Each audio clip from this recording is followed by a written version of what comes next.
My neighbor stole my parking spot every single day for 2 years. He said I could just walk a little further, so I made sure he'd never park comfortably again.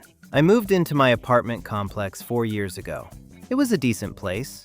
Not fancy, but I had my own assigned parking spot, number 14, right next to the entrance. After a long shift, that 5-second walk from my car to my door meant everything. Then Dale moved in 2 doors down. Dale drove a giant black pickup truck, the kind that takes up a spot and a half. And for some reason, he decided spot 14, my spot, was more convenient for him than his own assigned spot, number 22, which was at the far end of the lot. The first time I found his truck in my spot, I knocked on his door. He answered like I was interrupting something important. "Oh, yeah, my bad," he said, not sounding sorry at all. "I'll move it next time." He didn't move it. Not the next day, not the next week. For 2 years. I'm not exaggerating. Dale parked in my spot more days than not. I complained to the property manager so many times, they started recognizing my voice on the phone. They sent Dale 2 written warnings. He didn't care. Turns out the fine for a parking violation was $25, and Dale made more than that just breathing. I tried talking to him one more time.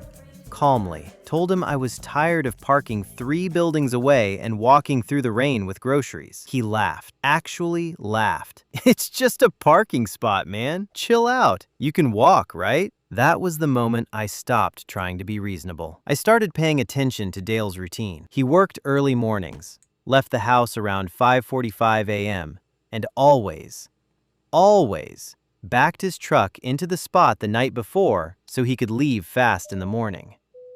That gave me a window. Every single night, between 11 p.m. and midnight, spot 14 was empty for about 45 minutes before Dale came home from wherever he spent his evenings. So I started parking my car there myself, exactly during that window, then moving it into a visitor spot before he got home. Every night, without fail. It cost me nothing. It broke no rules.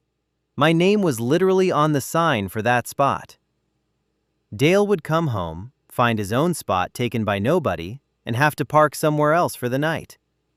Then in the morning, he'd find spot 14 sitting empty.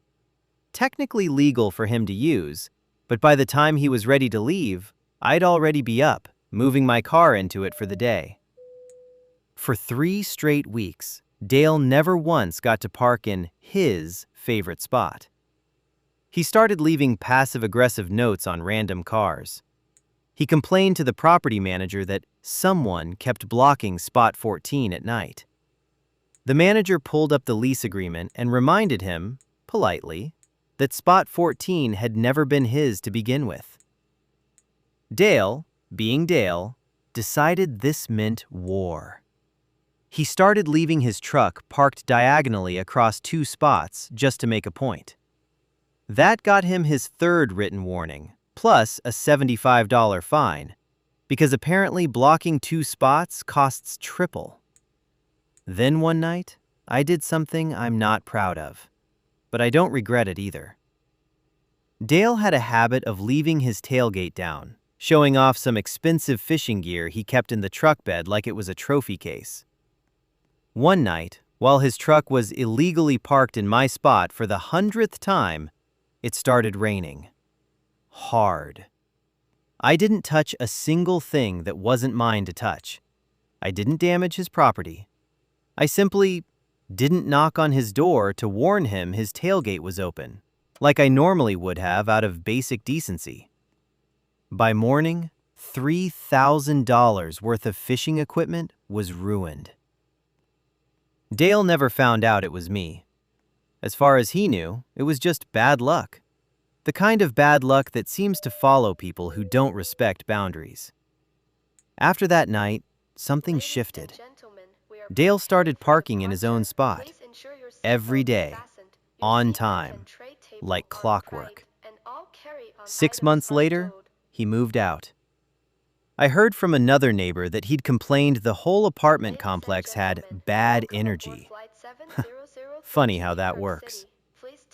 If you've ever dealt with a neighbor who thought the rules didn't apply to them, drop your story in the comments. And if you enjoyed this one, hit subscribe.